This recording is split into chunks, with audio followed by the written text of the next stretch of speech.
It doesn't get much more serious than this. All right, Melber, here we have, for the first time publicly in more than 2 years, Robert Mueller. Thank you for being here. 2 years ago, the acting Attorney General asked me to serve as special counsel, and he created the special counsel's office. The appointment order directed the office to investigate Russian interference in the 2016 presidential election. This included investigating any links or coordination between the Russian government and individuals associated with the Trump campaign. Now, I have not spoken publicly during our investigation. I'm speaking out today because our investigation is complete.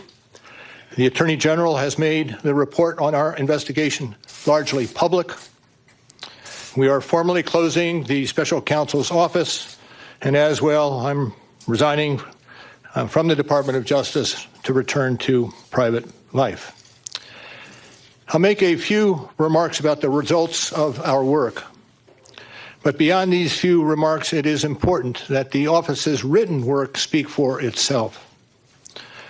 Let me begin where the appointment order begins, and that is interference in the 2016 presidential election.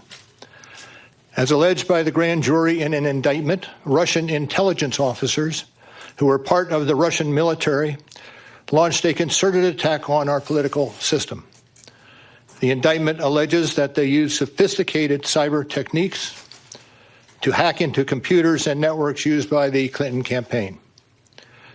They stole private information and then released that information through fake online identities and through the organization WikiLeaks. The releases were designed and timed to interfere with our election and to damage a presidential candidate. And at the same time, as the grand jury alleged in a separate indictment, a private Russian entity engaged in a social media operation where Russian citizens posed as Americans in order to influence an election.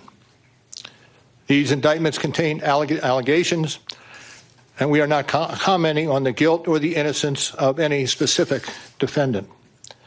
Every defendant is presumed innocent unless and until proven guilty.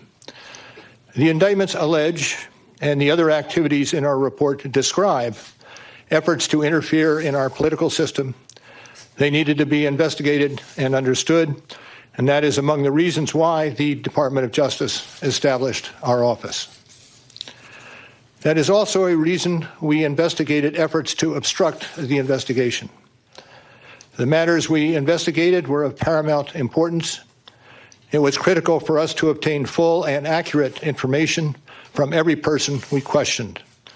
When a subject of an investigation obstructs that investigation or lies to investigators, it strikes at the core of their government's effort to find the truth and hold wrongdoers accountable. Let me say a word about the report. The report has two parts, addressing the two main issues we were asked to investigate. The first volume of the report details numerous efforts emanating from Russia to influence the election. This volume includes a discussion of the Trump campaign's response to this activity, as well as our conclusion that there was insufficient evidence to charge a broader conspiracy. And in the second volume, the report describes the results and analysis of our obstruction of justice investigation involving the president. The order appointing me special counsel authorized us to investigate actions that could obstruct the investigation. And we conducted that investigation, and we kept the office of the acting Attorney General apprised of the progress of our work.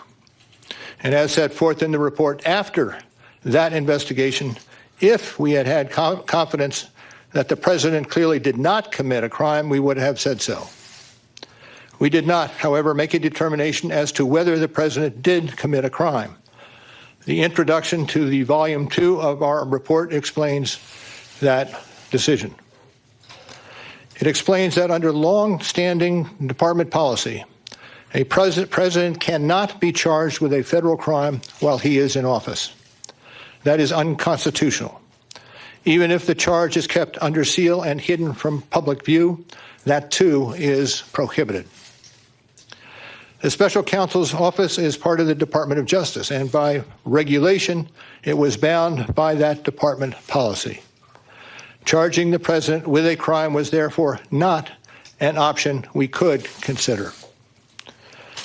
The department's written opinion explaining the policy makes several important points that further informed our handling of the obstruction investigation. Those points are summarized in our report, and I will describe two of them for you.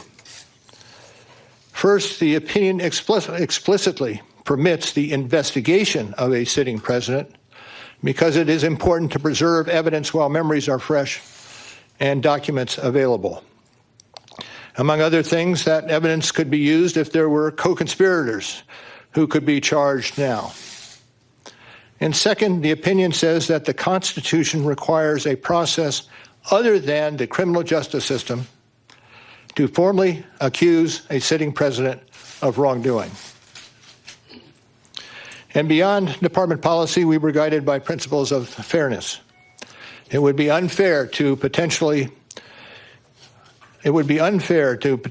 accuse somebody of a crime when there can be no court resolution of the actual charge. So that was Justice Department policy. Those were the principles under which we operated, and from them we concluded that we would not reach a determination one way or the other about whether the president committed a crime. That is the office's final position, and we will not comment on any other conclusions or hypotheticals about the president. We conducted an independent criminal investigation and reported the results to the Attorney General, as required by department regulations. The Attorney General then concluded that it was appropriate to provide our report to Congress and to the American people. At one point in time, I requested that certain portions of the report be released. The Attorney General preferred to make the entire report public all at once, and we appreciate that the Attorney General made the report largely public, and I certainly do not question the Attorney General's good faith in that decision. Now, I hope and expect this to be the only time that I will speak to you in this manner. I am making that decision myself. No one has told me whether I can or should testify or speak further about this matter. There has been discussion about an appearance before Congress. Any testimony from this office would not go beyond our report. It contains our findings and analysis and the reasons for the decisions we made. We chose those words carefully, and the work speaks for itself. And the report is my testimony. I would not provide information beyond that which is already public in any appearance before Congress. In addition, access to our underlying work product is being decided in a process that does not involve our office. So beyond what I've said here today and what is contained in our written work, I do not believe it is appropriate for me to speak further about the investigation or to comment on the actions of the Justice Department or Congress. And it's for that reason I will not be taking questions today as well. Now, before I step away, I want to thank the attorneys, the FBI agents, the analysts, the professional staff who helped us conduct this investigation in a fair and independent manner. These individuals, who spent nearly 2 years with the special counsel's office, were of the highest integrity. And I will close by reiterating the central allegation of our indictments, that there were multiple, systematic efforts to interfere in our election.